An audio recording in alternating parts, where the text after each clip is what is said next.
Welcome back to Tied Down TV, the punk rock opinion show with me, Geoff. I'm Danny. And today we're doing our top 5 Psych albums, or Psychedelic if you like, which Psych rock is probably primarily what we've covered, but Psychedelic music bleeds into all kinds of genres. Loads all kinds of popular culture in general, just different art forms as well. Like, for example, Miles Davis' Bitches Brew, which is a very psychedelic jazz album. He took a lot of influence from what was happening at the time. Now, as far as the origins of Psych goes, I can't say I'm massively knowledgeable and I know exactly where it all started or who would be considered the first band, but I know sometime around the mid-60s, 64, 65, when certain bands, i.e. the Beatles, let's say, started using the studio as like an instrument more than just where they went to lay down the tracks, and that was it. And obviously creating and generating all these new weird sounds and effects, and then obviously as well a lot of drug use, especially psychedelic drugs, your LSDs, etc. definitely bled into that, didn't it? And I think you said there's basically like, it's like the garage band started taking acid, isn't it? And all of a sudden it kind of shifted into...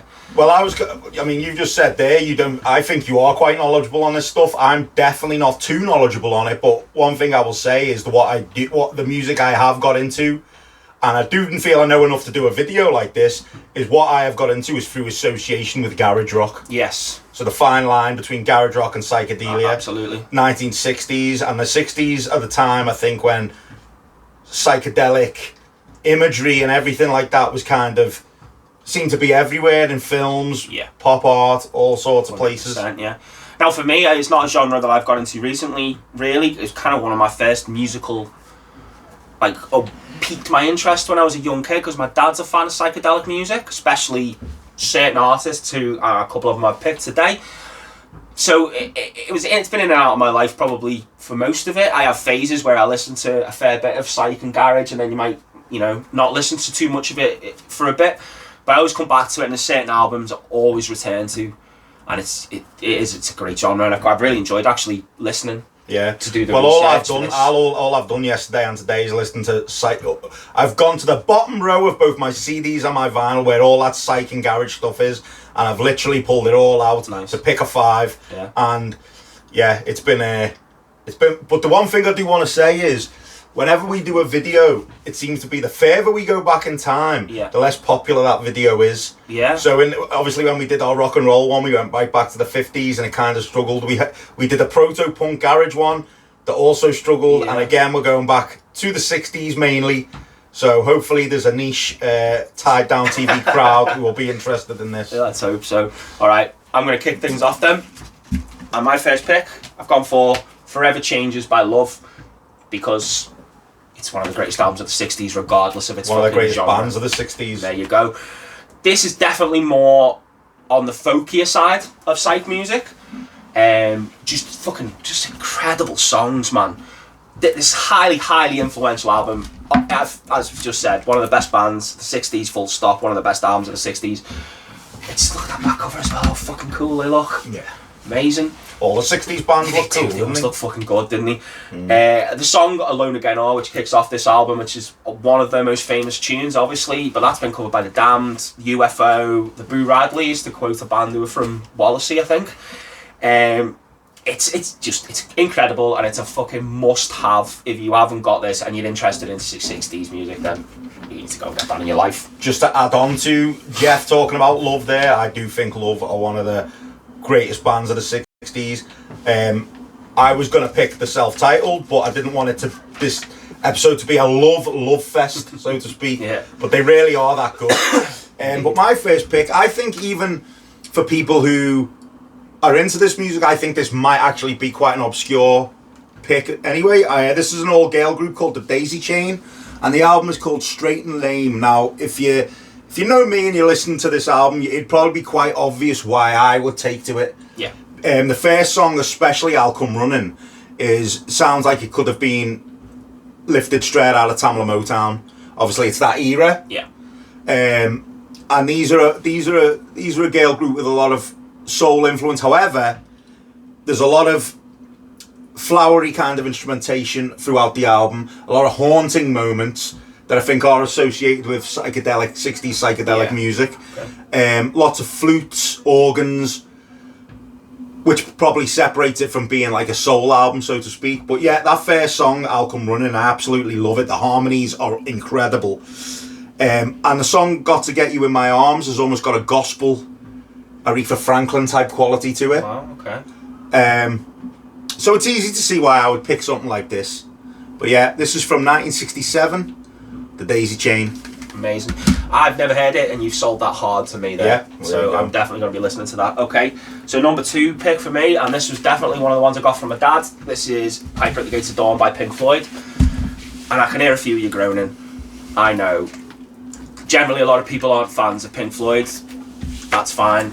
I am a fan, like I say, grew up on them. I think even if you're like not into the prog kind of stuff when they became like this giant prog band and and that, this early psychedelic era of Pink Floyd is fucking incredible. I think it's like a melding of like long form kind of jammy psyche sound and experimental stuff with Syd Barrett's kind of like short poppy sensibilities brought into it.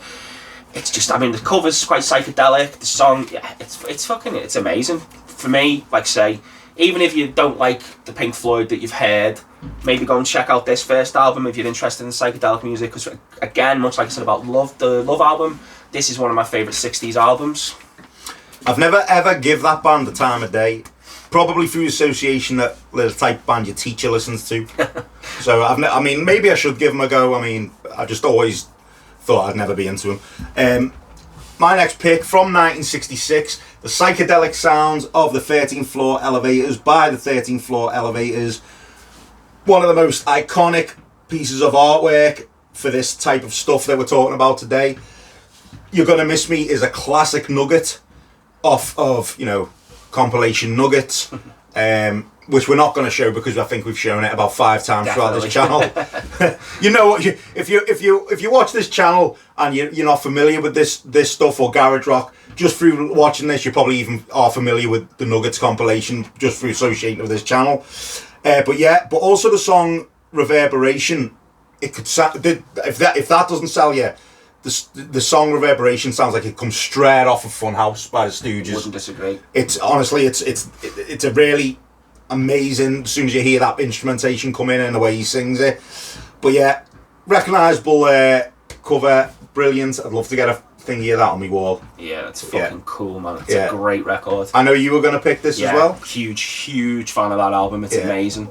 Yeah. Rocky Erickson's a great songwriter. There you go. The psychedelic sounds of the 13th Floor Elevators. Excellent. Okay, third one for me.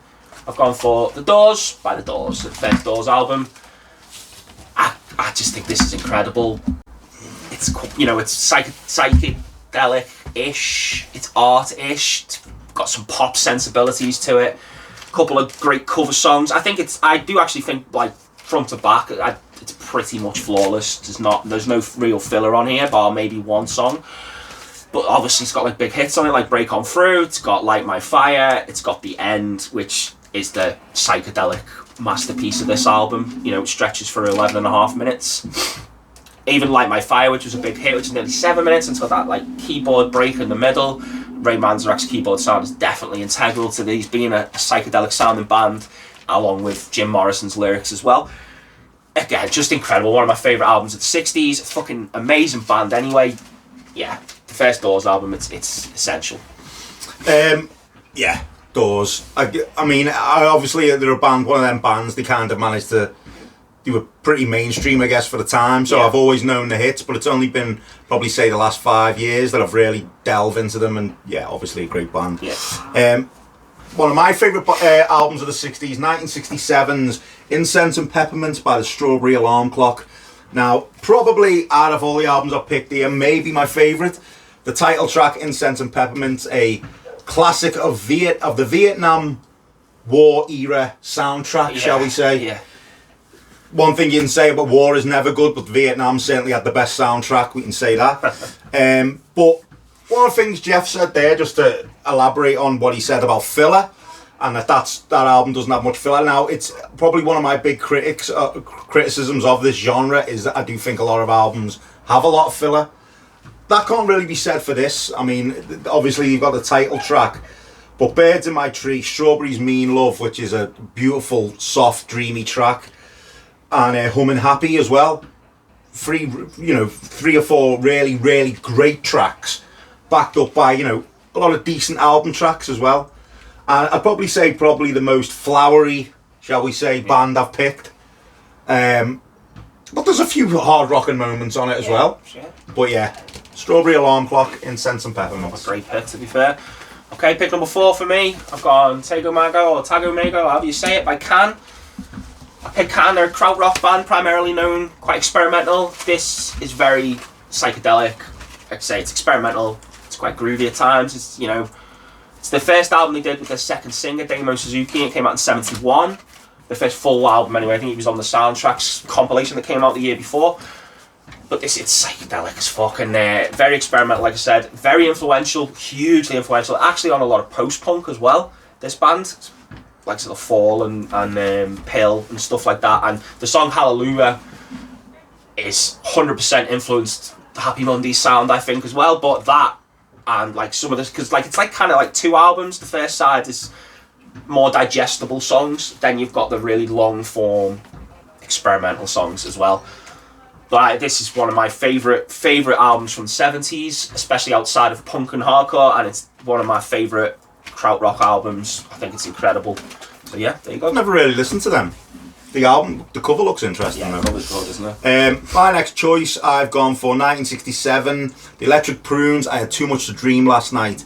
Again, very, very little filler, and some really, really amazing songs on this. You've got the title track and Get Me to the World on Time, which is, you've got 2 classic nuggets there on one album. Yeah. You've got 2 classic nuggets on one album there. But for me, the real song that I can never wait for it to come on this is the song Oni, which is a really, really heartbreaking, sad song. Really slow, really. If there's a song that I mention on this video that I'd like anyone to listen to, it'd please be in YouTube Oni by the Electric Prunes. I honestly think it's just an incredible, only a short song. Give it a go. I think it's the kind of song anyone I'd think is a really, really good, not sad song, but just what's the word I'm looking for? Melancholic, I think that's the word I'm looking for. So yeah, Too Much to Dream last night by the Electric Prunes from 1967. Nice. So pick number 5 for me. This is another one that I got from my dad. This is actually my dad's copy of Electric Ladyland by Jimi Hendrix. We're going to do a list on psychedelic music. I feel like Hendrix and the Experience had to come up. Yeah. In fact, I almost picked Are You Experienced myself. I was just going to say, all 3 of the Experience albums are absolutely essential 1960s listening. This is my favourite. It's the first one I heard, and I remember my dad telling me when I was a kid that this was his favourite Jimi Hendrix album. It's definitely the longest and most experimental out of the 3, but still full of just amazing songs. And this was their biggest selling. And All Along the Watchtower, for instance, is on here, which is a huge hit for them. Also, Voodoo Child, Slight Return, which most people know as well, but also on here is the longer version of Voodoo Child, which is, it's like a different song really, but that extends out for about 15 minutes, and you've got songs like Burning of the Midnight Lamp, which has got that really psychedelic sound over that riff. Incredible. Incredible. I might not do it justice, but it is incredible. 1983 as well is just amazing. It's just full of great songs, great psychedelic moments, like I say, and it's a Hendrix album, so it's got fucking great guitar licks all over it. And for me, the man is almost the epitome of fucking cool, isn't he? Like, the sound of him just sounds cool as fuck. Yeah, there you go, Electric Ladyland. Would you say All Along the Watchtower is a perfect example of a cover version being better than the original? Yes. Yeah, 100%. And I like the Dylan version as well, but yeah, it's Hendrix's song all day. My last pick from 1966, which seems to be that in 66, 67 seems to be a really golden period for this stuff. I've gone the self-titled album by The Seeds. Now, very much like what we were saying about Love at the beginning, I think Seeds were probably one of the most influential bands. Well, I'd certainly say that this is one of the most influential 60s debuts. Yeah. I know this went on to influence a lot of the early CBGB bands. Yeah. And this is definitely, I'd say, out of all the albums I've picked, the most rocky of all the albums I've picked. Definitely toes the garage line more than any of the others. But again, can't seem to make you mine. Another classic nugget. And, you know, Pushing Too Hard as well. You know, the like big charting singles in the US. And again, no filler. Very, very little filler. Stripped down. Classic. Up there with Love as one of the most important 60s albums. And I think it's essential listening. Yeah. So, the debut album by The Seeds. Everything he said, I agree with. 100%. It's amazing. Cool. Well, now honourable. I do have an honourable.